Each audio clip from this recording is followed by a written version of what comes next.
Hey there, sleepy scientists. Tonight, we're going to dim the lights and let our minds drift back to a time of shimmering sands, towering pyramids, and the serene flow of the Nile River, far from the quiet comfort of your home. Maybe somewhere in a calm suburb of, say, Scottsdale, Arizona, or a bustling apartment in Atlanta, Georgia. We're going to peel back the layers of grandeur and artistic splendor to truly understand a surprisingly complex and, at times, unsettling aspect of ancient Egyptian life, the awful truth about beauty standards. Forget the flawless frescoes and the idealized statues.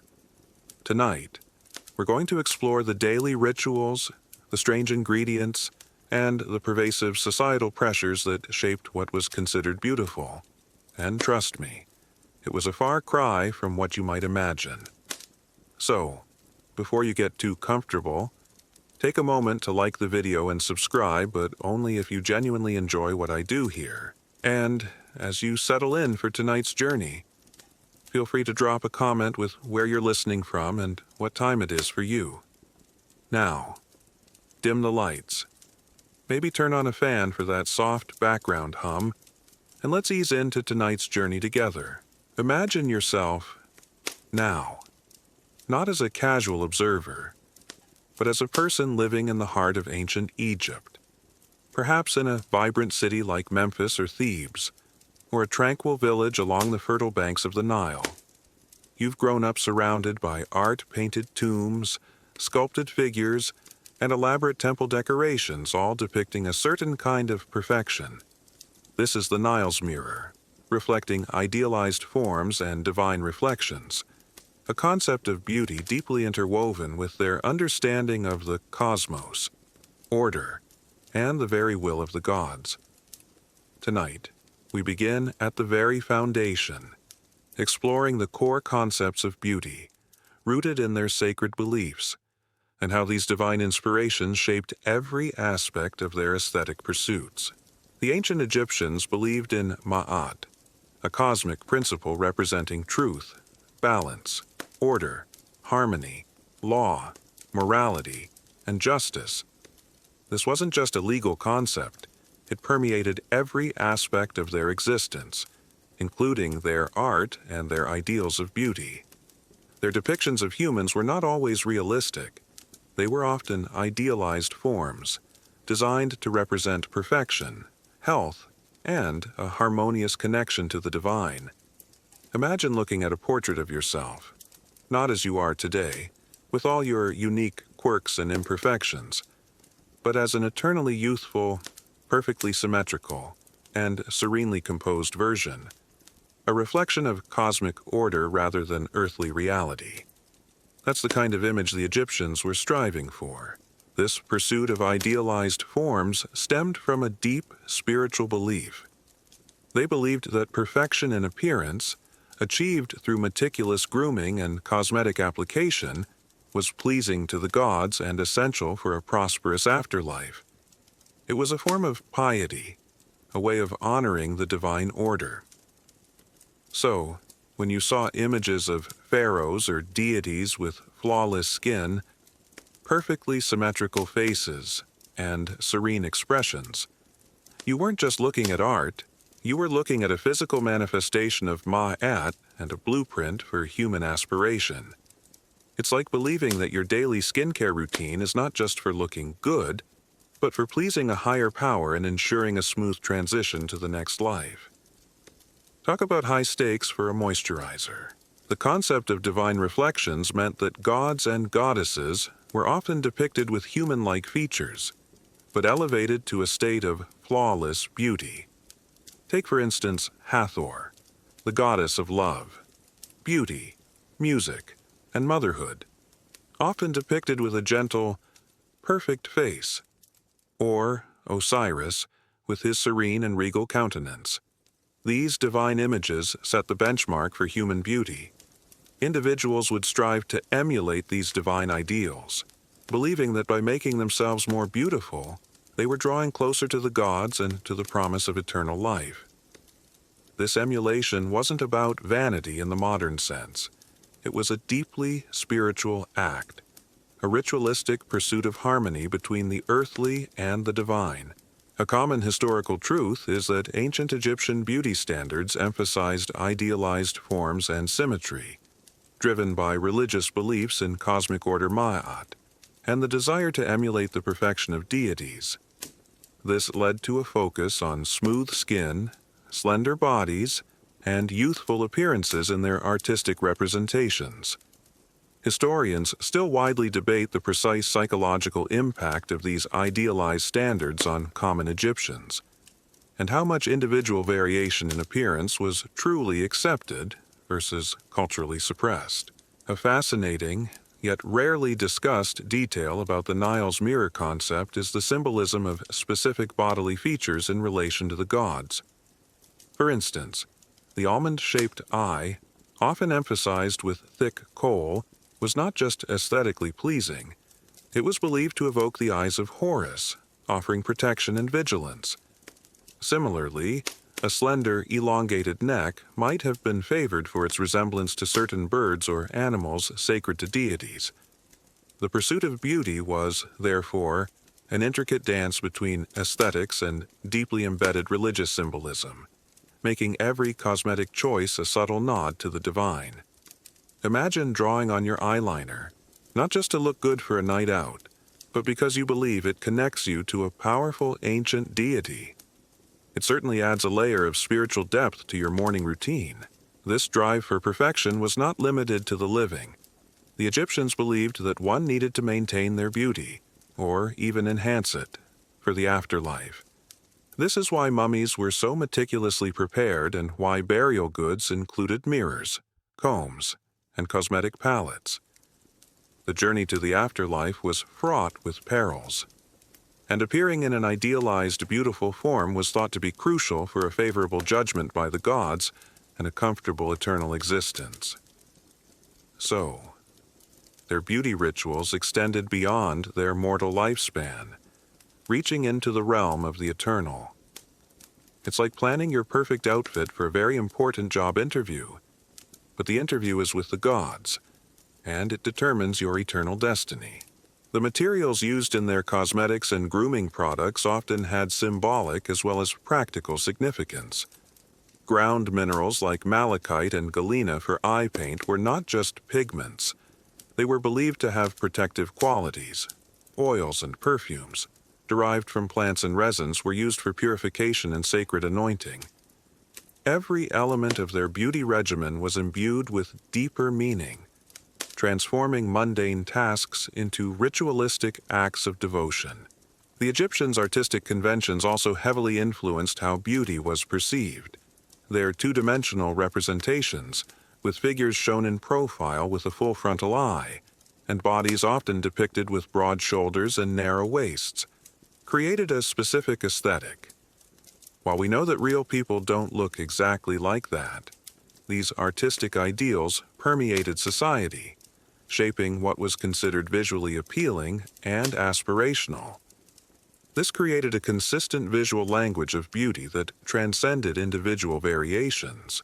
The influence of the Nile itself is subtle but profound in their beauty standards. The constant flooding brought fertile silt, allowing for abundant plant life, which in turn provided ingredients for their cosmetics and perfumes. The clear waters were essential for daily bathing and cleansing. The sun, a powerful deity, shaped their desire for blemish-free, healthy skin, leading to a host of protective measures. The natural environment was inextricably linked to their understanding and pursuit of beauty. So, the concept of beauty in ancient Egypt was far more than skin deep. It was a reflection of cosmic order, a tribute to the gods, and a meticulous preparation for eternity. From the idealized forms depicted in their art to the divine reflections they sought to emulate, every aspect of their aesthetic practice was infused with spiritual meaning. It was a profound pursuit of harmony, a constant striving for a state of perfect balance that was pleasing to both human eyes and divine judgment. So, as you slowly drift deeper into the quiet stillness of your night, Consider the unsettling reality of the Nile's mirror that defined beauty in ancient Egypt. Your ancient ancestor, if living in that time, would have striven to embody idealized forms, viewing their appearance as a divine reflection of cosmic order, meticulously preparing for the afterlife through every cosmetic choice. It's a powerful reminder that while we cherish diverse appearances and individual expression, for millennia, countless lives were dedicated to a rigorous pursuit of spiritual and aesthetic perfection, driven by deep religious beliefs, leaving us truly grateful for the freedom to define our own beauty standards today, far from the ancient, divinely inspired ideals of the Nile. Let's gently return to that shimmering, ancient world where beauty was seen as a divine reflection and an embodiment of cosmic order, meticulously crafted for both this life and the next. If we've just explored the foundational concepts of beauty rooted in their spiritual beliefs, tonight we'll delve into the very canvas of that beauty skin-deep secrets, complexions, cleansers, and the sun's stern kiss. You might reach for your favorite SPF and a gentle facial cleanser, but for your ancient Egyptian ancestor, maintaining perfect skin under the relentless desert sun involved a fascinating array of concoctions, stringent daily rituals, and a deep understanding of natural ingredients to achieve that coveted blemish-free, youthful glow. Imagine yourself, now, waking up in your ancient Egyptian home, perhaps in a mud brick house in a bustling city like Alexandria, though that's a later period. Let's just imagine a thriving urban center. The air is already warm, and the ever-present fine dust of the desert has settled overnight. Your first thought, after preparing for the day, turns to your complexion. For the ancient Egyptians, flawless, smooth, and unblemished skin was a paramount beauty ideal. It symbolized youth, health, and purity, a clear reflection of Mayat on your very person. This wasn't just about looking good. It was about presenting a body fit for earthly life and, crucially, for the journey into the afterlife. It's like waking up and knowing that your skin isn't just a part of your appearance, but a direct indicator of your moral standing and your chances in the eternal realm. Talk about pressure on your morning routine. Achieving and maintaining this ideal complexion was no small feat, especially under the harsh Egyptian sun. The blazing sun, which we in places like Arizona or Texas understand all too well, was a constant threat, causing sunburn, premature aging, and darkening of the skin. While lighter skin might have been associated with the elite who could afford to stay indoors, a smooth, healthy complexion, regardless of tone, was universally admired. This led to an extensive daily regimen focused on cleansers, moisturizers, and various protective measures. Your ancient Egyptian ancestor would start the day with meticulous cleansing. Water from the Nile was readily available, but soap, as we know it, didn't exist. Instead, they used a mixture of natron, a naturally occurring salt mineral, similar to baking soda, ash, and sometimes clay or even fine sand, mixed with water to create a paste. This mixture served as a powerful exfoliant and cleanser, stripping away dirt, sweat, and dead skin cells. Imagine scrubbing your face with a gritty alkaline paste every morning, knowing it's the secret to that perfectly smooth, radiant look. It's certainly a more intense exfoliation than anything you'd find at your local beauty supply store. After cleansing, moisturizing was crucial to combat the dryness of the desert air. They used a variety of rich oils, such as castor oil, moringa oil, and sesame oil, often infused with fragrant resins like frankincense or myrrh, or soothing plant extracts.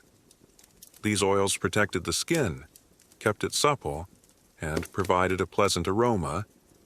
Imagine applying a thick, fragrant oil to your entire body, allowing it to slowly sink in, creating a protective barrier against the elements. This was a daily ritual, not just for vanity, but for skin health and comfort.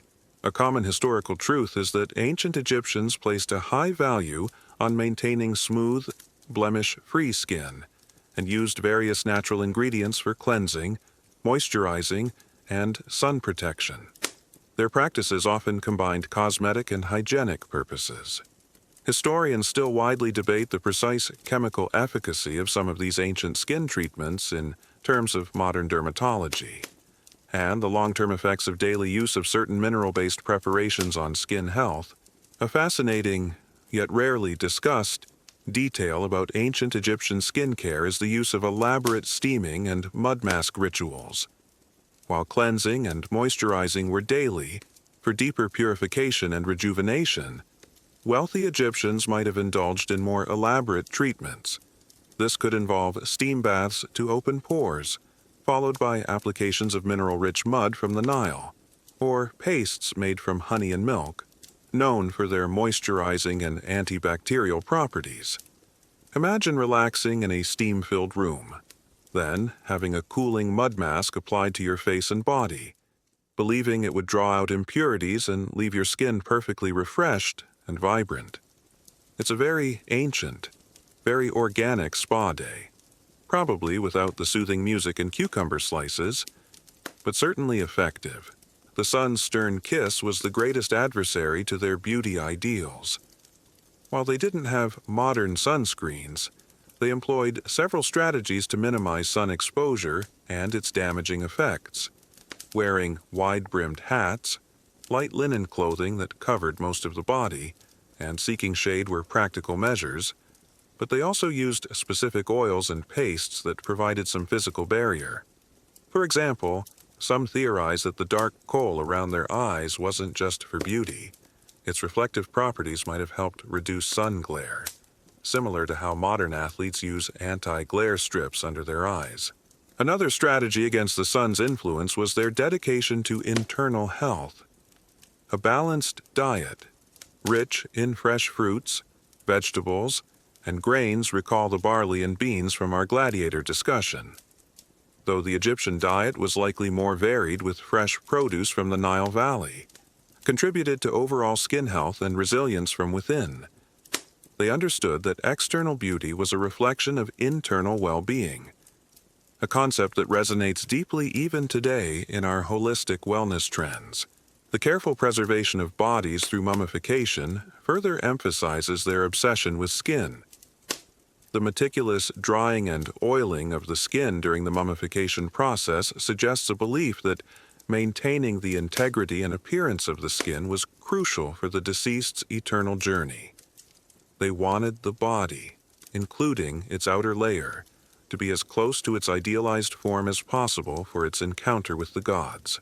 So, the pursuit of flawless skin in ancient Egypt was a relentless, daily endeavor, driven by both aesthetic ideals and deeply held spiritual beliefs. From their gritty cleansers and rich oils to their innovative sun protection strategies and luxurious masks, their skin-deep secrets reveal a sophisticated understanding of natural ingredients and a profound dedication to beauty. They truly face the sun's stern kiss head-on, proving that even millennia ago, the quest for a perfect complexion was a demanding, yet fascinating, scientific journey. So, as you slowly drift deeper into the quiet stillness of your night, consider the unsettling reality of the skin, deep secrets that defined ancient Egyptian beauty. Your ancient ancestor, if living in that time, would have meticulously cared for their complexion with gritty cleansers like natron, protected their skin from the sun's stern kiss with oils and clothing, and perhaps indulged in elaborate mud mask rituals. It's a powerful reminder that while we cherish gentle skin care and advanced sun protection, for millennia, countless lives were dedicated to rigorous, often abrasive, beauty routines, driven by ideals of purity and divine reflection, leaving us truly grateful for the gentle, scientifically backed products that define our skincare today. Far from the ancient, demanding secrets of the Nile. Let's gently return to that sun-drenched landscape where ancient Egyptians meticulously tended to their complexions, using gritty cleansers and rich oils to defy the sun's stern kiss. If we've just explored the secrets of their radiant skin, tonight we'll delve into the most striking and iconic aspect of their facial beauty, the all-seeing eye, kohl, cosmetics, and sacred protection. You might reach for your favorite eyeliner to define your eyes, but for your ancient Egyptian ancestor, the application of eye makeup was a ritualistic act, imbued with spiritual significance, believed to offer not just aesthetic enhancement, but also powerful defense against illness and evil. Imagine yourself, now, preparing for your day in ancient Egypt. After meticulously cleansing and moisturizing your skin, your attention turns to your eyes. For the Egyptians, the eyes were considered the windows to the soul, deeply expressive and symbolically potent. The ideal was a large, almond-shaped eye, elongated and accentuated to mimic the eyes of their revered deities, particularly the falcon-headed god Horus. This wasn't just about looking beautiful. It was about invoking a sense of divine watchfulness and power, creating the all-seeing eye that stared out with serene authority. It's like believing that your perfect winged eyeliner isn't just a fashion statement, but a magical shield, protecting you from bad vibes and giving you superhuman perception. Talk about an upgrade to your makeup routine.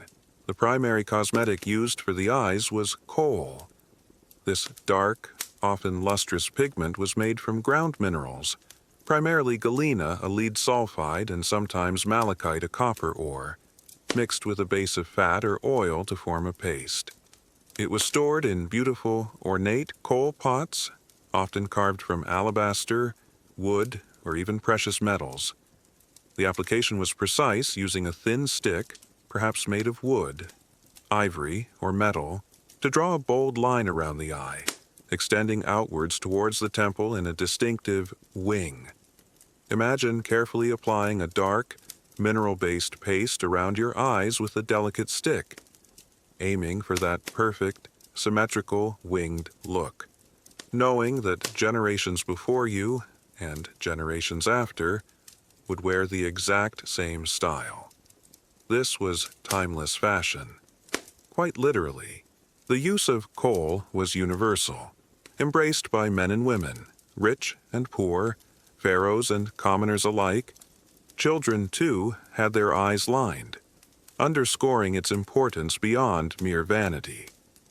This widespread application points to its dual purpose, aesthetic appeal, and crucial practical and spiritual functions. A common historical truth is that kohl, an ancient eye cosmetic made from ground minerals, was used extensively by both men and women in ancient Egypt for aesthetic enhancement and spiritual protection. This practice was widespread across all social classes and even applied to children. Historians still widely debate the precise extent of the actual medicinal benefits of kohl versus its symbolic protective qualities, particularly concerning its potential antibacterial properties. A fascinating, yet rarely discussed, detail about kohl is its surprising medicinal properties, beyond just sacred protection. Modern scientific analysis has revealed that the lead-based compounds in ancient kohl, when reacting with the skin's natural salts, could produce small amounts of nitric oxide. Nitric oxide is known to stimulate the immune system, helping to prevent eye infections, which were a common problem in the dusty, arid climate of Egypt. While the Egyptians didn't understand the microbiology, they intuitively recognized that kohl seemed to keep their eyes healthier. So, when they applied kohl for sacred protection against evil spirits or the harsh sun, they were inadvertently also gaining a real chemical defense against disease. Imagine putting on your eyeliner not just for beauty, but because it actually gives you a tiny, invisible boost to your immune system. It's like discovering your face paint is also a mini vaccine. Beyond kohl, Egyptians used other cosmetics to enhance their eyes. Green malachite powder was sometimes used for eyeshadow on the eyelids, providing a striking contrast to the dark kohl. Henna, derived from plant leaves, was used to tint nails, hair, and sometimes the palms of hands and soles of feet, though its use around the eyes was less common.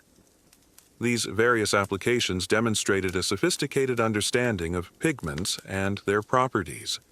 Extracted from the natural world around them, the spiritual aspect of eye makeup was paramount. The extended eye lines were believed to ward off the evil eye and protect the wearer from malicious spirits. It was a tangible form of sacred protection, drawing on the power of deities like Horus and Ra. The act of applying kohl was itself a ritual, a moment of connection to the divine, preparing the individual not just for social interaction, but for spiritual safety. Imagine saying a little prayer or setting an intention every time you apply your makeup, believing it creates a spiritual shield around you for the day. That's the kind of daily reverence that infused their beauty rituals. The artistry involved in applying kohl was highly valued. It required a steady hand, a keen eye for symmetry, and an understanding of the desired aesthetic. The most skilled artisans could create intricate eye designs, transforming the face into a work of art, a living tableau of divine harmony. For women, mastering this skill was part of their daily grooming, a personal expression of their dedication to beauty and piety. Even after death, the emphasis on the eyes continued. Mummies were sometimes found with painted eyes, or with separate sets of kohl pots and applicators placed in their tombs, ensuring they would maintain their idealized appearance and spiritual protection in the afterlife. The belief was that the perfection achieved in life through these meticulous rituals would carry over into eternity. So, the distinctive eye makeup of ancient Egypt was far more than a mere cosmetic choice. It was a powerful symbol of divine connection, a practical tool for health, and a deeply ingrained ritual of sacred protection. From the dramatic lines of kohl that framed the all-seeing eye to the underlying belief in its protective powers, every application of cosmetics was a testament to their unique understanding of beauty, bridging the gap between the earthly and the divine. They truly painted their way to spiritual safety, proving that, for millennia, beauty was not just about how you looked, but how you connected with the cosmos. So, as you slowly drift deeper into the quiet stillness of your night, consider the unsettling reality of the all-seeing eye that defined ancient Egyptian facial beauty. Your ancient ancestor, if living in that time, would have meticulously applied kohl and other cosmetics, not just for aesthetic enhancement, but for profound sacred protection against harm and disease. It's a powerful reminder that while we cherish makeup for self-expression and style, for millennia, countless lives were dedicated to rituals where beauty was intertwined with spiritual safety and even rudimentary health benefits, leaving us truly grateful for the modern, safe products that define our beauty routines today. Far from the ancient, divinely protective allure of the Egyptian eye, let's gently return to that mesmerizing Egyptian face, framed by the powerful all-seeing eye, expertly lined with kohl for both beauty and sacred protection. If we've just explored the iconic eye makeup and its profound significance, tonight we'll delve into another crowning glory of ancient Egyptian aesthetics: hair's heavy crown, wigs, braids, and the barber's art. You might spend time styling your natural hair, but for your ancient Egyptian ancestor, achieving the ideal coiffure often involved elaborate, meticulously crafted wigs and intricate braids, all part of a sophisticated system of personal grooming and social signaling. Imagine yourself now, having perfected your eye makeup. You turn your attention to your hair. In ancient Egypt, your natural hair was often kept very short or even shaved. This wasn't a sign of poverty or neglect, Quite the opposite. It was a practical choice in a hot, dusty climate, making it easier to keep clean and free of pests. But this practical choice paved the way for the true masterpieces of ancient Egyptian hairstyling, the wigs. These were the ultimate fashion statement, a symbol of status, wealth, and adherence to beauty ideals. It's like having a perfectly buzzed head and then owning a collection of designer wigs, each one a statement piece, meticulously styled to perfection. Wigs were ubiquitous across all social classes, though their quality and elaboration varied dramatically. The elite, both men and women, owned multiple wigs made from human hair, meticulously cleaned, braided, and sometimes curled. These could be incredibly intricate, ranging from short, bob-like styles to long, heavy constructions that cascaded down the back, adorned with braids and sometimes even gold beads or ribbons. Imagine wearing a wig so heavy and elaborate that it felt like a helmet, but it instantly elevated your status and completed your regal look. These weren't just hairpieces, they were architectural marvels of personal adornment. For those less affluent, wigs might be made from plant fibers, sheep's wool, or even palm leaves, still styled to mimic the popular fashions but on a much humbler scale. The widespread use of wigs solved several practical problems: hygiene, they could be removed and cleaned, protection from the sun, and the ability to maintain a consistent, idealized appearance regardless of one's natural hair length or texture. They were the ultimate ancient hair hack, offering versatility and perfection. A common historical truth is that wigs were a prominent feature of ancient Egyptian hair culture, worn by both men and women across social classes for hygiene, status, and aesthetic reasons. They ranged from simple plant fiber versions to elaborate human hair constructions. Historians still widely debate the precise techniques used by ancient Egyptian wig makers to achieve such intricate styles, particularly concerning methods of attachment and long-term preservation of the hair fibers. A fascinating, yet rarely discussed detail about ancient Egyptian wigs is their use of beeswax and resin as styling and attaching agents. To create and maintain the elaborate braids and curls, wig makers used sophisticated techniques involving hot tools and sticky substances. Beeswax, often mixed with aromatic resins, served as a powerful styling balm, holding intricate braids and curls in place, and also helping to attach the wig securely to the wearer's shaved or closely cropped head. Imagine applying a warm, sticky, sweet-smelling concoction to your hair, or wig, to get that perfectly sculpted look. It's like a very natural, very ancient version of super-hold hairspray or styling gel that also helped keep your wig from sliding off during a fancy banquet. Beyond wigs. Natural hair, if kept long, was often styled into intricate braids. Children, in particular, frequently wore side locks, a single thick braid that started from the crown and hung down the side of the head, often adorned with a charm or clasp. This side lock of youth was often depicted in art and was a symbol of childhood. Adults might also wear their natural hair in elaborate braids, sometimes mixed with extensions to add length and volume.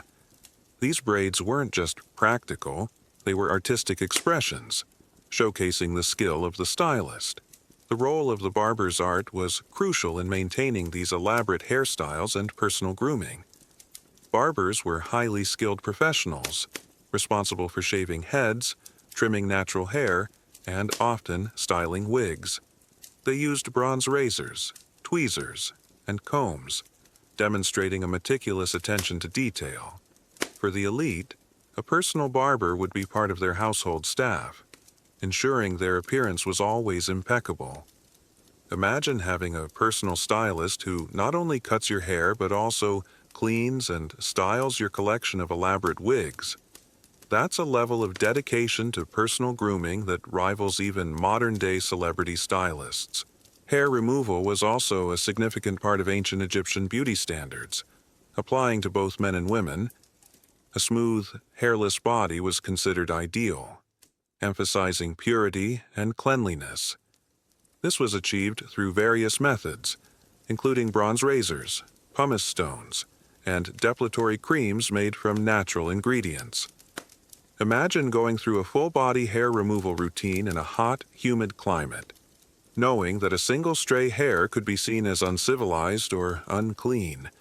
It was a commitment. The preparation and care of wigs themselves were elaborate. They needed to be regularly cleaned, detangled, and restyled. This involved washing them with natron or other cleansers, oiling them to keep the hair supple, and then meticulously rebraiding or curling them, often on a wig stand. These were not disposable fashion items. They were valuable possessions, cared for with as much attention as fine clothing or jewelry. So, while we might admire the flowing locks or intricate updos of modern celebrities, the ancient Egyptians' dedication to their coiffures was a truly remarkable feat of personal grooming, combining hygiene, status, and an unwavering commitment to idealized beauty. From the symbolic sidelock of a child to the majestic, heavy wigs of the pharaohs, every strand, every braid, and every shaved head was a testament to the sophisticated barber's art and the profound cultural significance of hair's heavy crown. They truly wore their status and purity on their heads, proving that for millennia, hair was not just about style, but about a complex interplay of practicality, social signaling, and artistic expression. So, as you slowly drift deeper into the quiet stillness of your night, consider the unsettling reality of the hair's heavy crown that adorned ancient Egyptians. Your ancient ancestor, if living in that time, would have meticulously shaved their natural hair or worn elaborate wigs made from human hair or plant fibers, with intricate braids held by beeswax, all maintained by the precise barber's art. It's a powerful reminder that while we cherish natural hairstyles and modern hair care for millennia, countless lives were dedicated to complex, often uncomfortable, and symbolic head adornments, driven by ideals of hygiene, status, and perfection, leaving us truly grateful for the diverse, convenient, and comfortable hair choices that define our appearances today. Far from the ancient demanding aesthetics of the Egyptian wig, let's gently return to that meticulously adorned Egyptian, their striking all-seeing eye framed by a perfectly styled wig, a true heavy crown of hair. If we've just explored the intricate world of their hairstyles and the barber's art, tonight we'll delve into the less visible, yet equally potent, dimension of their beauty body's canvas: perfumes, oils, and sensual aromas. You might spritz on a quick fragrance before heading out, but for your ancient Egyptian ancestor, adorning the body with exquisite scents and rich oils was a profound ritual, intertwined with hygiene, allure, and a deeply spiritual connection to purification and the divine. Imagine yourself, now, having completed your elaborate hair and eye preparations. Your attention shifts to your entire being, seeing your body as a sacred vessel, a canvas ready to be anointed and perfumed. In the hot, dry climate of Egypt, maintaining personal freshness was a constant challenge. However, beyond mere hygiene, the application of perfumes and oils was a sophisticated art form, deeply embedded in their daily routines, religious ceremonies, and social interactions. It's like not just wearing a scent, but embodying an entire aromatic experience, believing that every drop of fragrant oil not only made you alluring but also purified your soul. Talk about a multi-sensory approach to self-care. The Egyptians were masters of perfumery, creating a vast array of unique and long-lasting fragrances. These weren't typically alcohol-based sprays as we know them today. Instead, they were primarily solid unguents or balms, made from fats like animal fat or vegetable oils infused with precious aromatic ingredients. Frankincense, myrrh, cinnamon, cassia, lotus, lily, and rose were among the most prized. These ingredients were meticulously ground, heated, and strained to extract their essence, resulting in highly concentrated and valuable perfumes. Imagine applying a rich, fragrant balm to your skin, feeling its warmth as it melts and releases its complex aroma. Knowing that these scents were considered luxurious and spiritually uplifting, these perfumes and oils served multiple purposes. Aesthetically, they masked body odor and provided a pleasant scent, contributing to the overall beauty ideal of purity and freshness. Socially, they were indicators of wealth and status. The more exotic and potent the scent, the higher your standing. Spiritually, they were believed to have purifying properties, used in rituals to cleanse the body and soul, and to honor the gods. Pharaohs and priests would apply these sacred oils during ceremonies, believing the fragrances would attract divine favor. It's like using a high-end perfume today, but also believing it blesses your home and brings good fortune. A common historical truth is that ancient Egyptians used a wide variety of perfumes and aromatic oils derived from natural ingredients for personal grooming, religious rituals, and even medicinal purposes. These fragrances were highly valued and consumed by all social classes, though the quality varied greatly. Historians still widely debate the precise methods of ancient Egyptian perfume extraction, G, enfleurage versus maceration, and the exact chemical composition of some of their most famous scents like Kaifi, given the difficulty of replicating them without detailed recipes. A fascinating, yet rarely discussed detail about ancient Egyptian perfumery is the creation of perfume cones worn on the head at banquets.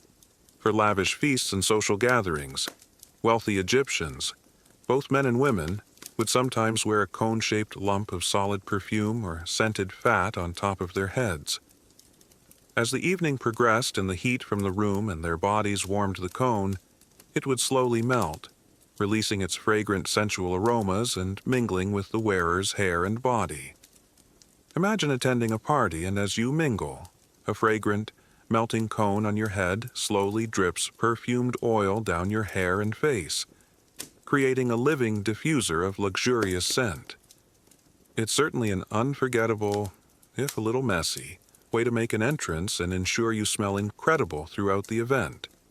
It's like a wearable air freshener, but far more elaborate and, well, drippy. The application of oils was also a daily ritual, going hand in hand with their cleansing practices. After bathing, the body would be anointed with various scented oils. These not only provided a pleasant fragrance but also moisturized the skin. Recall our discussion on skin care, protecting it from the harsh, dry climate. The practice of oiling the body was a form of self-care, promoting skin health and a subtle sheen that was considered attractive.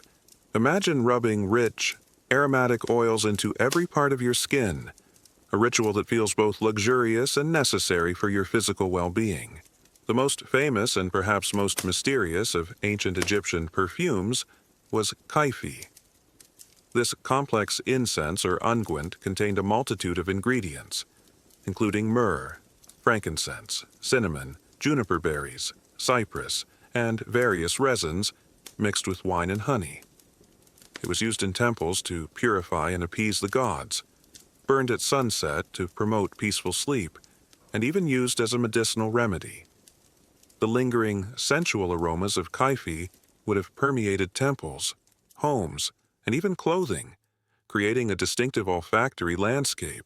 The emphasis on pleasant scents extended even to the afterlife. Perfumed oils and resins were integral to the mummification process, used to anoint the body and fill the sarcophagus.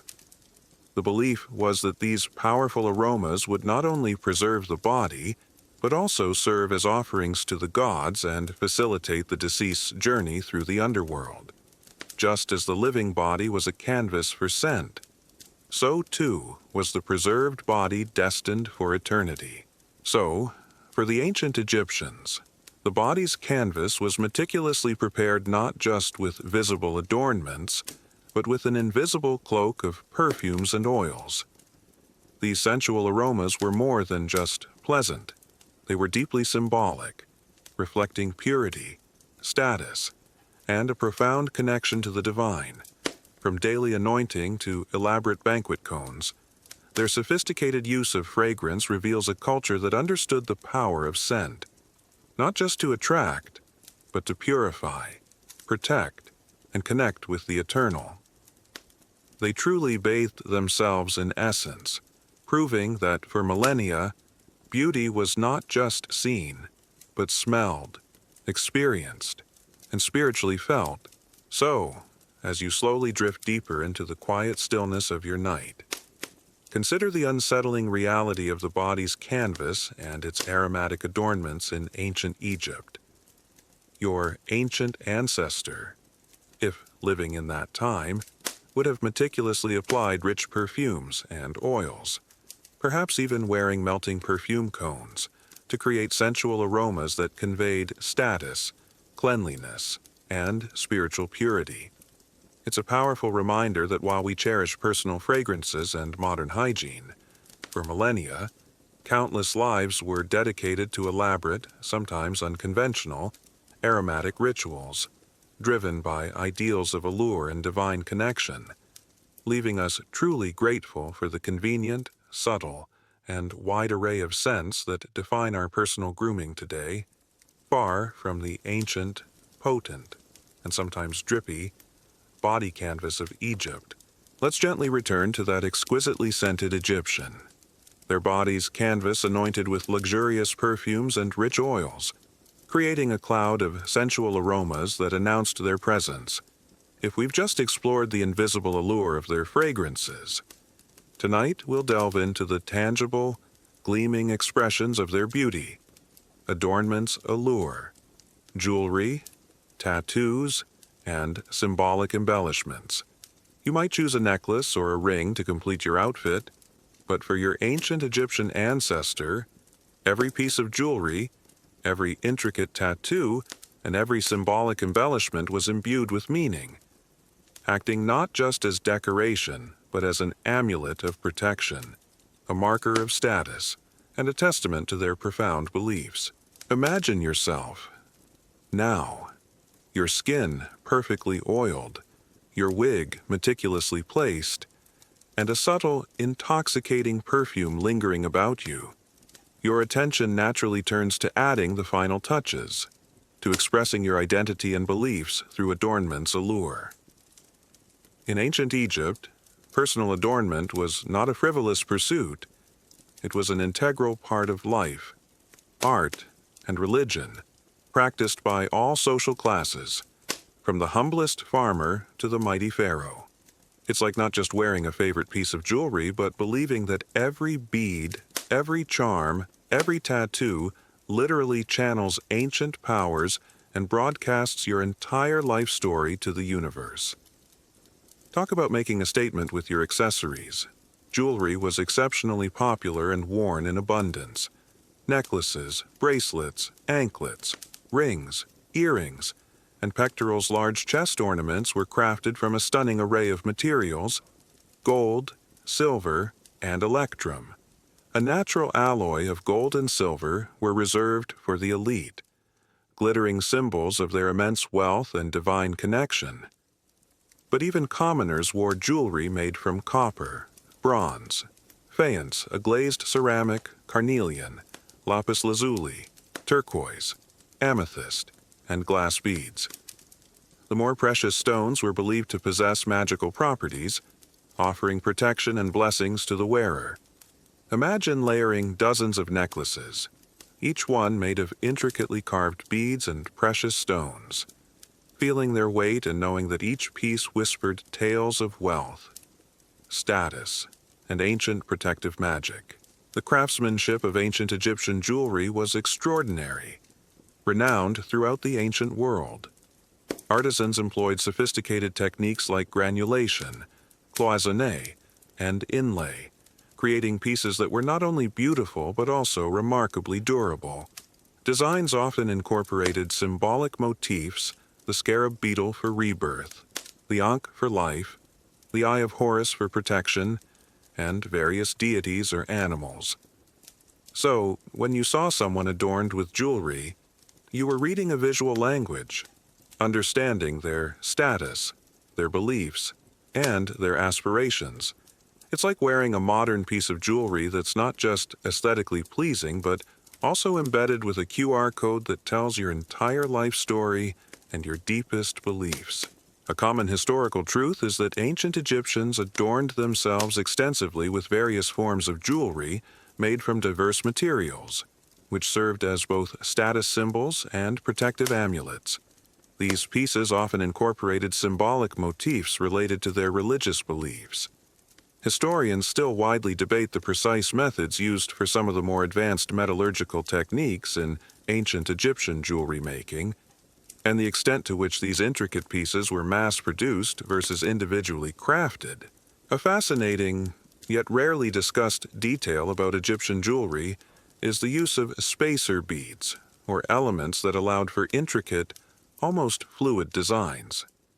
Many elaborate necklaces and bracelets, especially those with multiple strands or complex patterns, weren't just strung together randomly.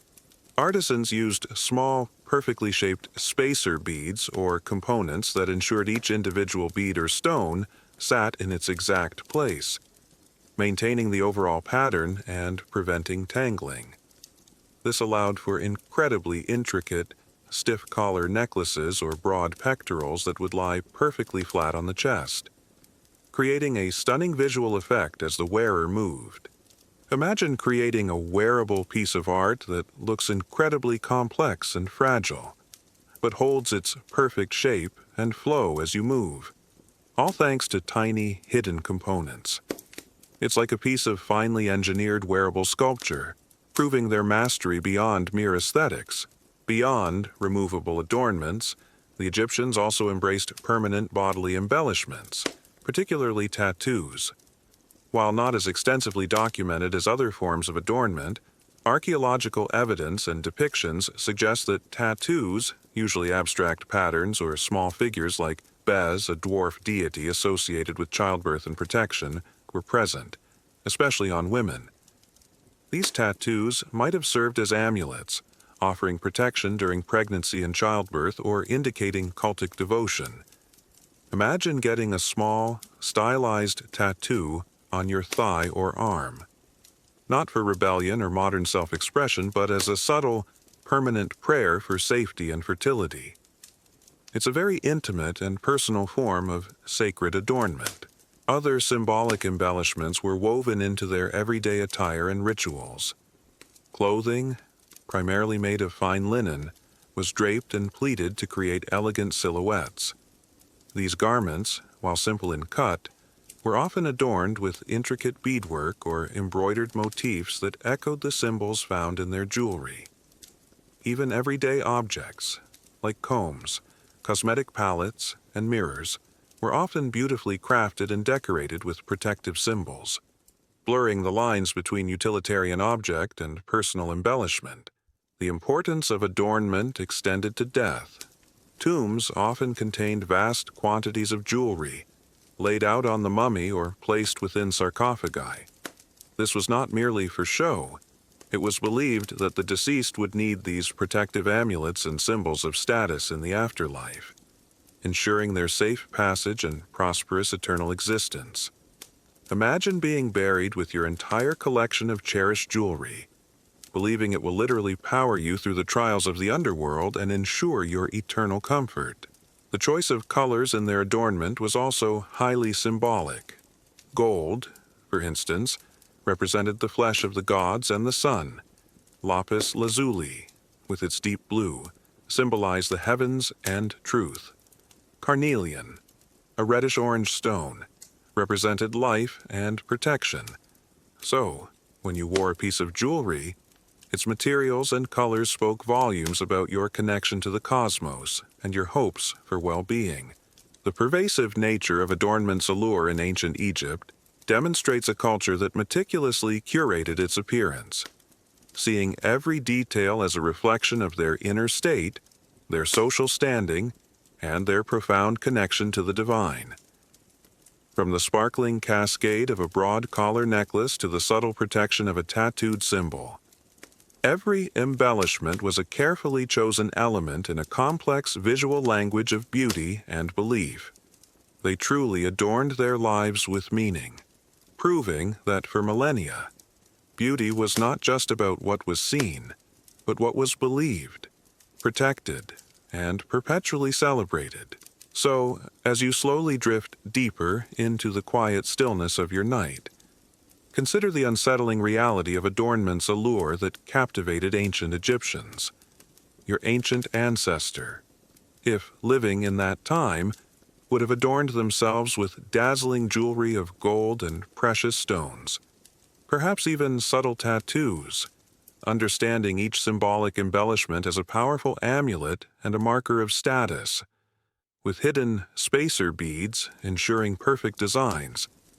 It's a powerful reminder that while we cherish personal style and modern accessories, for millennia, countless lives were dedicated to elaborate, often spiritually charged, forms of personal decoration, driven by ideals of protection and cosmic connection, leaving us truly grateful for the freedom to choose our adornments today. Far from the ancient, symbolically rich, and heavy embellishments of Egypt, let's gently return to that glittering Egyptian, adorned with jewelry and symbolic embellishments, each piece a testament to their deep beliefs and social standing. If we've just explored the tangible beauty of their adornments, tonight we'll step into the opulent world of power, delving into the ultimate fashion arbiters, the royal aura, pharaoh's radiance, and elite emulation. You might follow celebrity trends, but for your ancient Egyptian ancestor, the aesthetic choices of the pharaoh were divine pronouncements, setting an unquestionable standard of beauty that rippled down through every echelon of society. Imagine yourself, now, a citizen of ancient Egypt, standing in a grand temple courtyard or witnessing a royal procession. Your gaze, along with that of thousands of others, is drawn to the pharaoh. This wasn't merely a political leader. The pharaoh was a living god, the embodiment of Horus, the sun disk Ra's earthly representative.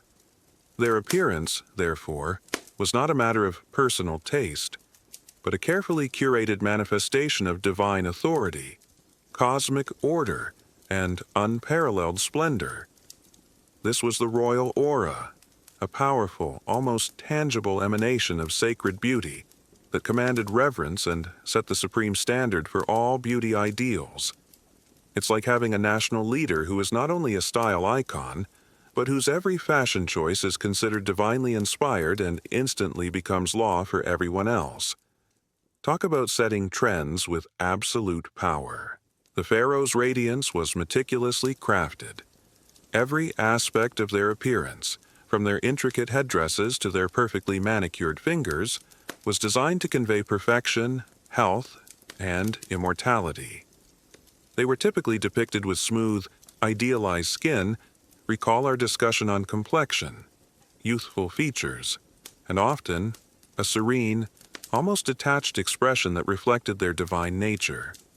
Their bodies, whether male or female, were often shown with a slender, athletic build, signifying vigor and vitality. Imagine an ancient public relations team working tirelessly to ensure their leader always looked like a perfectly sculpted god.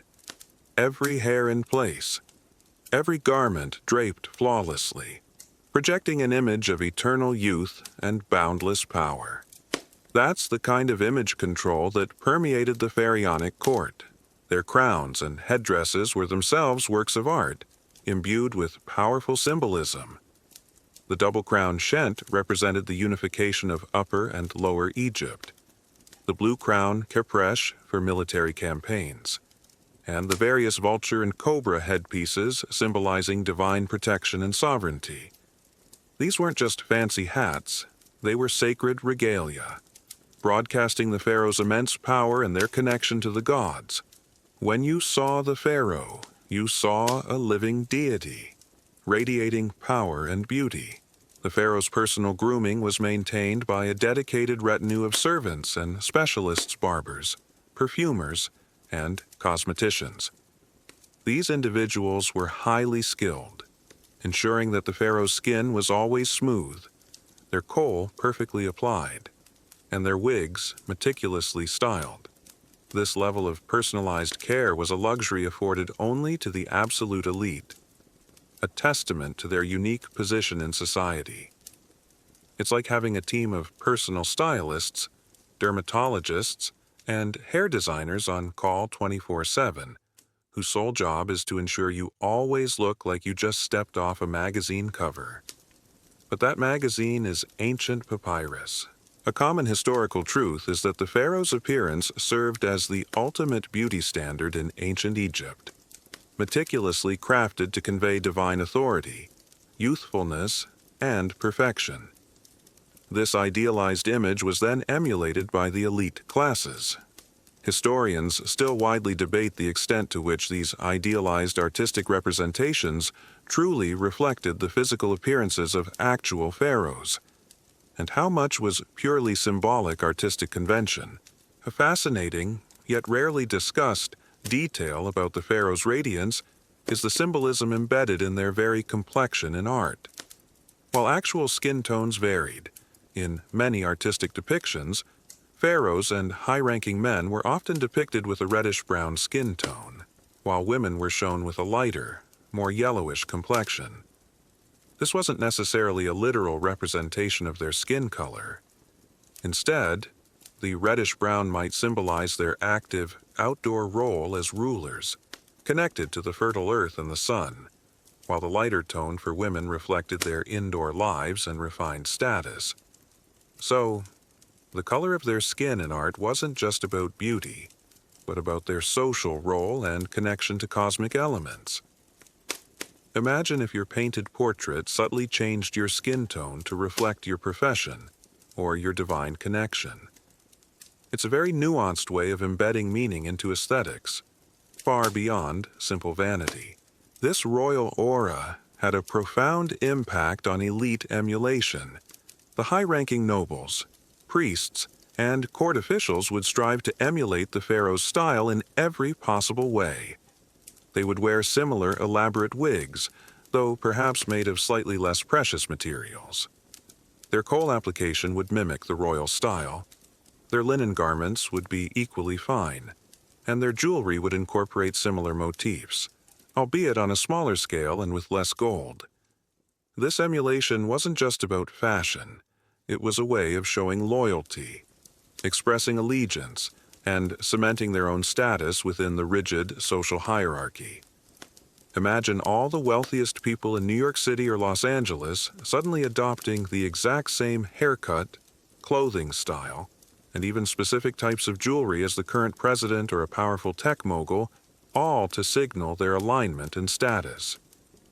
That's the kind of cultural influence the pharaoh wielded. For instance, the discovery of numerous cosmetic palettes, kohl pots, and mirrors in the tombs of non-royal elites demonstrates their dedication to mirroring the pharaonic ideal. These objects, though not as opulent as those found in a pharaoh's tomb, were still beautifully crafted and showed a clear adherence to the established beauty norms. It proved that the pharaoh's style was not just for the royal family. It was the gold standard that everyone with means tried to achieve. Even the architecture and decoration of elite homes and tombs reflected this ideal. Walls were adorned with scenes depicting serene, idealized figures, reinforcing the aesthetic values. Sculptures of nobles mimicked the pharaoh's serene composure and youthful features, demonstrating a pervasive cultural aesthetic that flowed directly from the top of the social pyramid. While the common people couldn't afford the elaborate wigs or precious jewelry of the elite, they still followed the underlying principles. They used simpler cleansers, applied kohl made from more common minerals, and wore simpler amulets. The core ideals of cleanliness, smooth skin, and symbolic adornment permeated all levels of society, filtered down from the divine image of the pharaoh. So, while you might not have had a gold necklace, you still kept your skin clean and wore your kohl proudly, understanding that you were participating in a cultural tradition set by the gods themselves. Thus, the royal aura was the ultimate arbiter of beauty in ancient Egypt. The pharaoh's radiance, meticulously maintained and powerfully symbolic, served as the blueprint for aesthetic perfection. This led to widespread elite emulation, ensuring that the ideals of divine beauty permeated society, from the grandest temples to the most humble homes, solidifying the pharaoh's image as a living god and an undeniable fashion icon. They truly shaped the very definition of beauty, proving that, for millennia, style was not just a personal choice, but a divine decree. So, as you slowly drift deeper into the quiet stillness of your night, consider the unsettling reality of the royal aura that dictated beauty in ancient Egypt. Your ancient ancestor, if living in that time, would have witnessed the pharaoh's meticulously crafted radiance, with their symbolic complexions and art, driving widespread elite emulation across all beauty standards, from wigs to kohl. It's a powerful reminder that while we cherish individual style and diverse influences, for millennia, countless lives were dedicated to mirroring a divinely ordained aesthetic, driven by power and spiritual belief, leaving us truly grateful for the freedom of personal expression and the absence of a single, all-encompassing beauty standard that define our appearances today.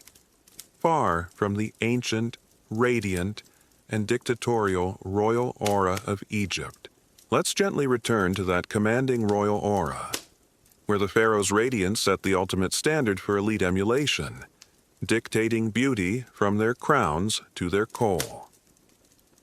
If we've just explored how this divine aesthetic permeated living society, tonight we'll journey beyond life itself, delving into the ultimate expression of ancient Egyptian beauty for the beyond, mummification, afterlife, and eternal perfection. You might fuss over your appearance for a special occasion, but for your ancient Egyptian ancestor, the final, most crucial beauty ritual was preparing for an eternal existence, ensuring that their physical form, perfectly preserved, would be ready to embrace an unending, blissful journey. Imagine yourself, now, not in the bustling marketplace or the grand temple, but in the solemn quiet of a specialized workshop. Here, the air is thick with the scent of resins, spices, and natron.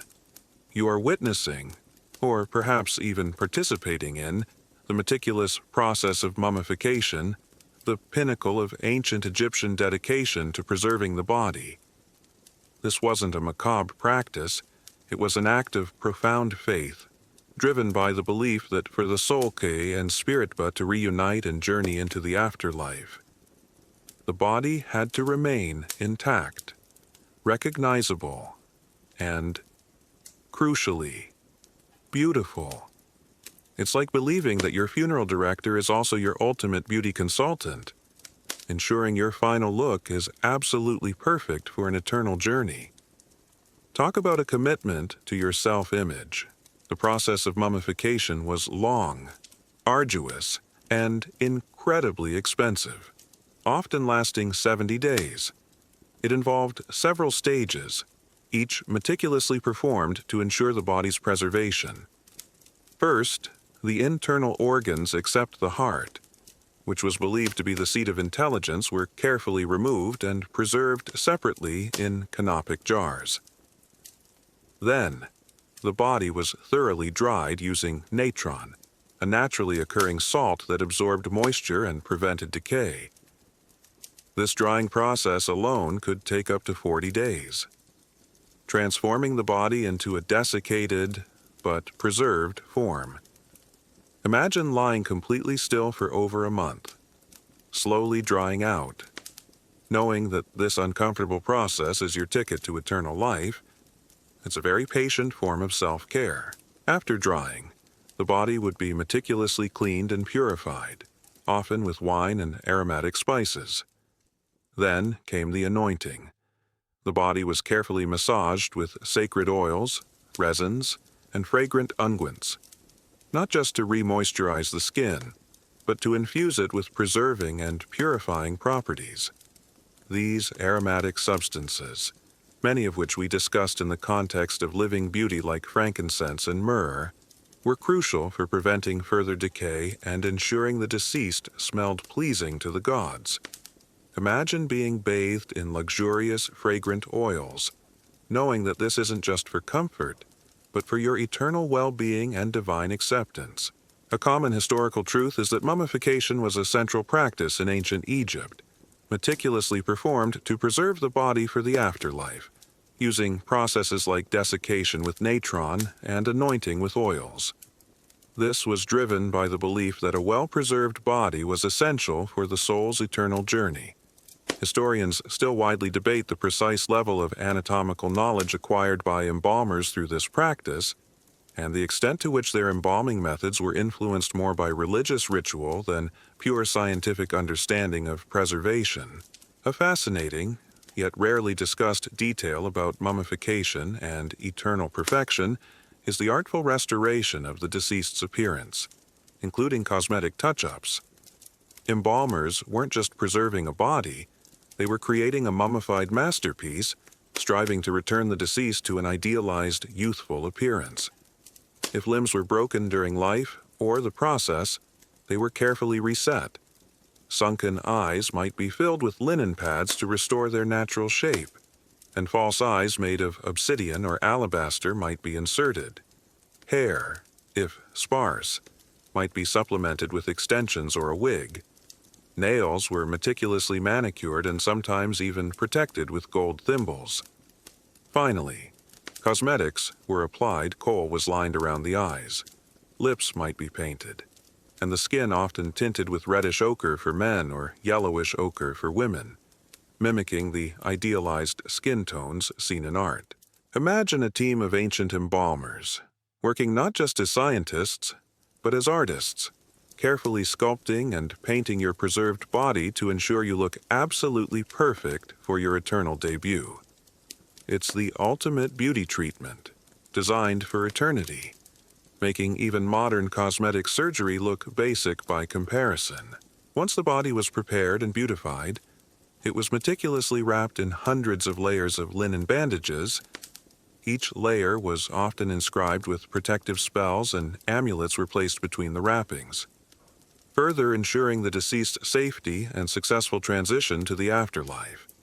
The wrapping itself was an art form, creating a streamlined, almost sculptural form that resembled the idealized human figure. The purpose of all this effort was the afterlife. The Egyptians believed in a complex journey through the Duat underworld and a final judgment by Osiris. For the deceased to pass these trials and achieve eternal bliss in the field of reeds, their paradise, their Kai and Ba needed a physical vessel to return to. A perfectly preserved, beautiful body was essential for this reunion, allowing the soul to recognize its former home and embark on its eternal journey. Imagine knowing that the quality of your physical appearance, even after death, directly impacts your chances of a happy eternity. It certainly adds a new level of importance to your final look. The concept of eternal perfection extended beyond the physical body. The deceased would be buried with grave goods, including mirrors, combs, cosmetic palettes, and even fresh linen garments, ensuring they had all the tools to maintain their beauty in the afterlife. The tomb itself was often decorated with vibrant scenes depicting the deceased in their idealized youthful form, living a joyful existence. This reinforced the idea that perfection achieved in life, through meticulous beauty rituals and mummification, would be maintained forever. So, the elaborate practices of mummification were not just about preserving a corpse, They were a profound expression of beauty for the beyond, a meticulous preparation for the afterlife, and an unwavering pursuit of eternal perfection. Every step, from drying with natron to anointing with sacred oils and applying the final cosmetic touches, was designed to ensure that the deceased would present an idealized, beautiful form to the gods, ready to embark on an unending, blissful existence. They truly believed in living beautifully, and dying even more so, proving that for millennia, beauty was not just for the living, but a meticulously planned passport to eternity. So, as you slowly drift deeper into the quiet stillness of your night, consider the unsettling reality of beauty for the beyond that consumed ancient Egyptians. Your ancient ancestor, if facing this final ritual, would have undergone meticulous mummification, a process involving natron and sacred oils, aiming for eternal perfection in the afterlife, with embalmers even applying cosmetic touch-ups to restore their idealized appearance. It's a powerful reminder that while we cherish memorializing loved ones, for millennia, countless lives were dedicated to ensuring their physical form remained beautiful and recognizable for an eternal journey, driven by profound spiritual beliefs, leaving us truly grateful for the comforting, less physically demanding, final rites that define our passing today, far from the ancient, meticulous, and beauty-focused preparations for the Egyptian afterlife. Let's gently return to that solemn, aromatic chamber where mummification perfected the body for eternal perfection and the grand journey to the afterlife. If we've just explored the ultimate expression of ancient Egyptian beauty and death, tonight we'll delve into a more unsettling truth, the hidden cost behind that gleaming perfection hidden horrors, lead, mercury, and ancient beauty's dark side. You might worry about synthetic chemicals in your modern cosmetics, but for your ancient Egyptian ancestor, the pursuit of beauty involved natural, yet shockingly toxic, ingredients that could lead to severe health consequences, a silent price paid for their dazzling allure. Imagine yourself, now, diligently applying your daily kohl or rubbing fragrant oils onto your skin. You feel a sense of accomplishment, adhering to the beauty standards that promise health and divine favor. But beneath the surface, unknown to you, lies a darker truth. The hidden horrors lurking within your beloved cosmetics. The ingredients, though sourced from nature, were often potent, sometimes poisonous, a testament to ancient beauty's dark side. This wasn't intentional harm. It was a consequence of limited scientific understanding, a trade-off between perceived aesthetic and spiritual benefits and unforeseen toxic effects.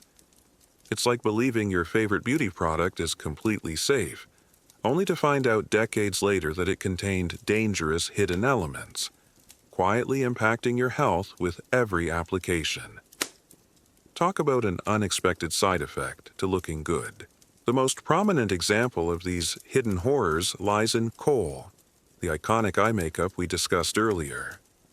While it offered some protection against eye infections due to the nitric oxide effect, its primary ingredient was often galena, a naturally occurring mineral composed of lead sulfide. Lead, as we now know, is highly toxic. Chronic exposure to lead, even in small amounts, can lead to a range of severe health problems, including neurological damage, kidney failure, anemia, and developmental issues, particularly in children. Imagine applying a lead-based substance around your eyes, day after day, year after year, believing it was making you beautiful and protected, while unknowingly accumulating a dangerous toxin in your body. It's a chilling paradox. The very substance meant to enhance beauty and ward off evil was slowly, silently, poisoning its wearers. The continuous use of lead-based kohl, applied to the sensitive skin around the eyes and potentially absorbed through mucous membranes, would have resulted in chronic, low-level lead poisoning for many ancient Egyptians. This might explain some of the various ailments and shortened lifespans observed in ancient populations, though definitive links are difficult to establish solely through archaeological evidence. The glamour of those striking eyes came at a very real, very personal health cost. A common historical truth is that many ancient Egyptian cosmetics, including kohl, contained toxic heavy metals like lead, which could have posed long-term health risks to users despite their perceived aesthetic and protective benefits. This highlights the dangers of using natural ingredients without a full understanding of their chemical properties.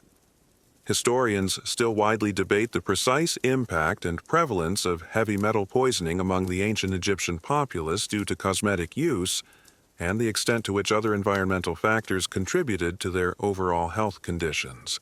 A fascinating, yet rarely discussed, detail about the dangers of ancient Egyptian cosmetics is the possible, albeit less documented, use of mercury in some preparations.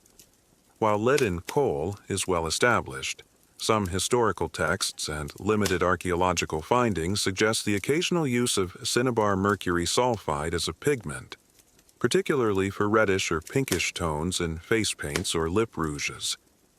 Mercury, even in small amounts, is also highly toxic, affecting the nervous system, kidneys, and brain. The long-term effects of chronic mercury exposure could include tremors, memory loss, and mental disturbances. Imagine attempting to enhance your lips with a vibrant red pigment, unknowingly applying a substance that could gradually erode your cognitive abilities. It's a terrifying thought, a hidden danger masked by vibrant color. It's like discovering your favorite red lipstick contained a neurotoxin. Beyond heavy metals, other natural ingredients used in ancient cosmetics could also present dangers. Some plant extracts, if not prepared correctly, might cause skin irritation or allergic reactions. While many plant-based oils and resins were beneficial, the lack of modern quality control meant that impurities or unintended compounds could be present, leading to unforeseen side effects. The meticulous preparation of these substances, often involving grinding and mixing raw minerals, would also expose the artisans and those preparing the cosmetics to the very toxins they were manufacturing. The Egyptians, of course, had no concept of toxicology or the long-term effects of heavy metal poisoning. They observed immediate results: the dramatic darkening of the eyes with kohl, the pleasant scent of oils, and believed these products were beneficial, even divinely sanctioned. Their knowledge was empirical, based on observation and tradition, not on modern chemical analysis. They saw the apparent protective qualities of kohl against eye ailments, without realizing the insidious internal damage it might cause over years of use. The very desire for an eternal perfection, as discussed in the previous chapter, contributed to this dangerous trend. The drive to achieve flawless, unchanging beauty, both in life and in death, pushed them to use potent, sometimes hazardous, ingredients. The vibrant pigments that adorned their faces in life were meant to ensure their beauty endured into the afterlife. Ironically, at the cost of their well-being in their mortal existence. So, while ancient Egyptian beauty standards mesmerize us with their elegance and artistry, it's crucial to acknowledge the hidden horrors that permeated their cosmetic practices. The reliance on natural, yet highly toxic, ingredients like lead and potentially mercury reveals ancient beauty's dark side, a grim reminder of the unknown costs paid in the relentless pursuit of physical and spiritual perfection. The silent suffering behind those mesmerizing eyes whispers a cautionary tale, proving that for millennia, beauty could indeed be deadly, a secret poison masked by dazzling allure. So, as you slowly drift deeper into the quiet stillness of your night, consider the unsettling reality of the hidden horrors within ancient Egyptian beauty. Your ancient ancestor, if embracing these standards, would have unknowingly applied lead-based kohl and possibly mercury-infused pigments. A true ancient beauty's dark side, silently risking their health in the pursuit of allure and perceived protection.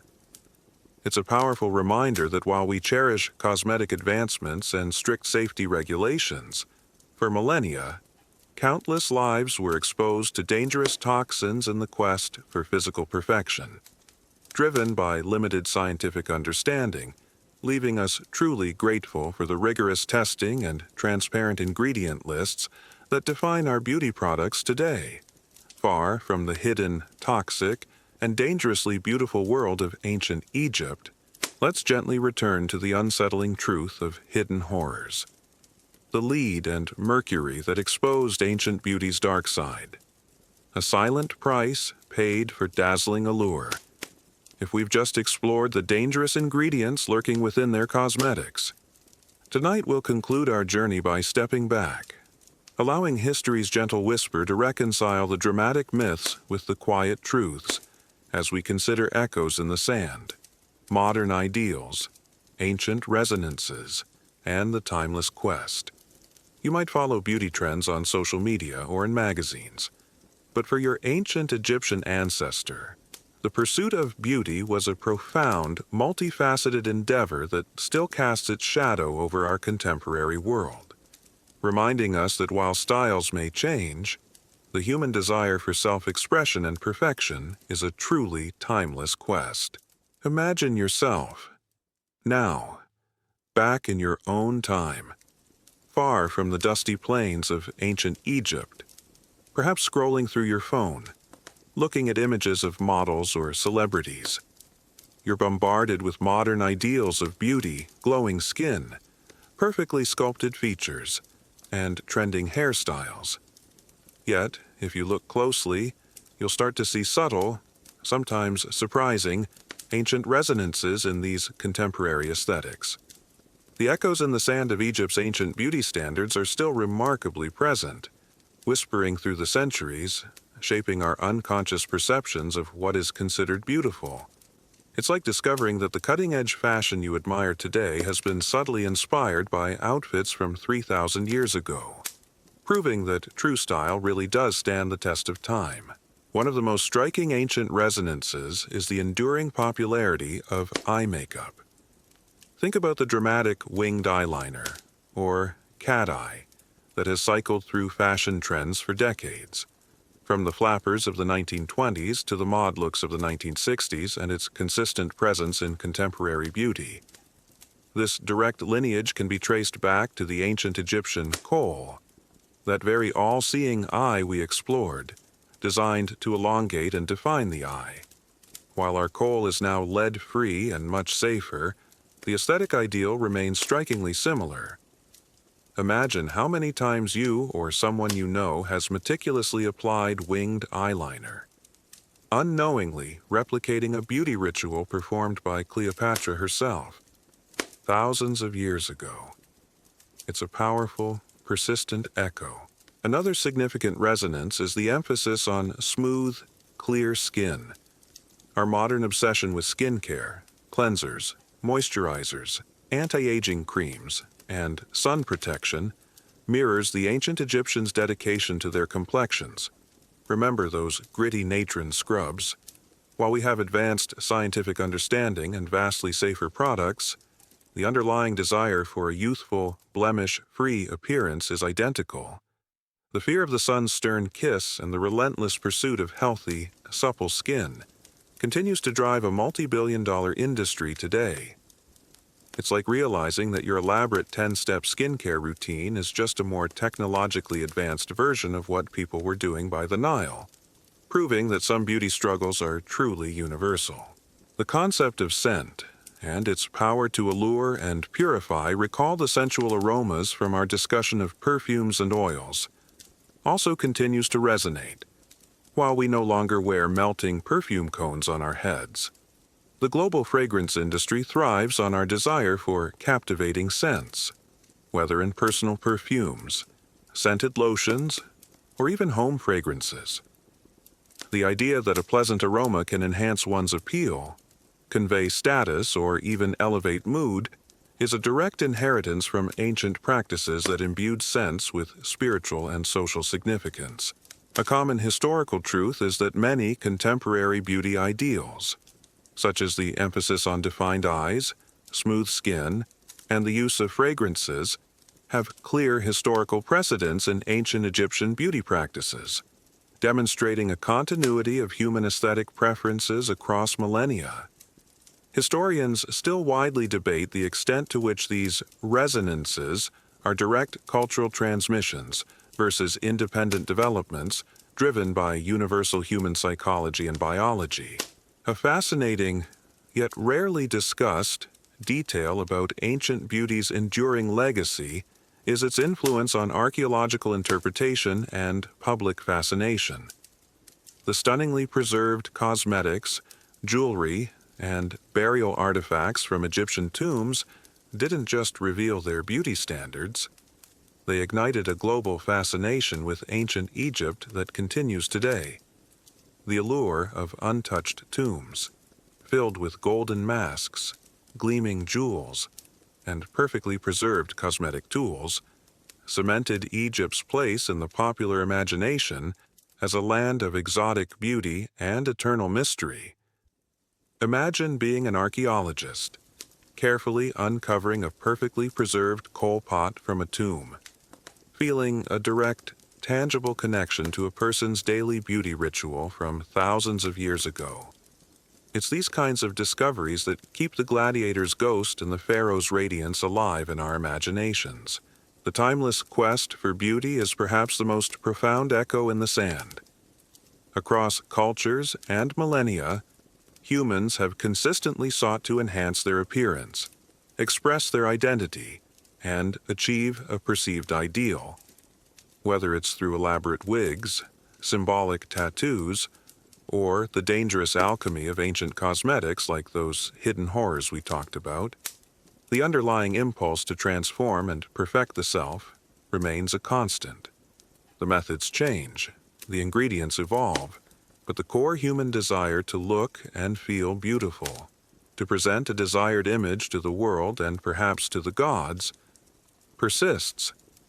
It's a testament to the fact that beauty is not just a superficial concern, but a deeply ingrained aspect of the human experience, connecting us to our ancestors in ways we might not even realize.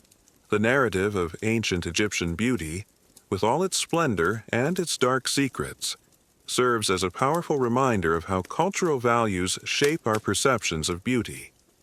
It highlights the lengths to which people would go to conform to these ideals, even when unknowingly risking their health. It also shows the remarkable ingenuity of ancient peoples in utilizing natural resources to create sophisticated cosmetic and grooming products, pushing the boundaries of their understanding, as history's gentle whisper guides us away from the dramatic, often exaggerated, myths of Hollywood. We gain a deeper appreciation for the complex realities of ancient Egyptian beauty. It wasn't always glamorous. It was often rigorous, sometimes dangerous, and deeply entwined with their spiritual beliefs, social hierarchy, and practical needs. Yet, it was undeniably beautiful in its own right, a testament to an ancient civilization's profound aesthetic sensibility and their unwavering dedication to a visually perfect world, both in life and in the afterlife. So, as the turbulent waters of ancient Egypt gently recede, and the distant echoes of kohl-lined eyes and fragrant oils softly fade into the quiet hum of your room, let your thoughts settle. Allow the intricate details of their desperate existence, their brutal challenges, and their enduring yet complex legacy to drift softly from your mind. There's no rush, nowhere to be but here, in this peaceful moment.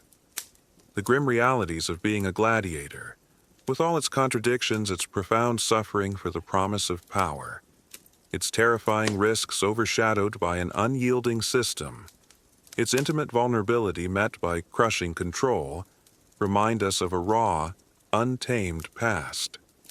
Its story is a profound tapestry of human dedication and the chilling demands of ancient life. A distant echo of a time when freedom meant everything, and where the line between miraculous survival and tragic loss was often blurred.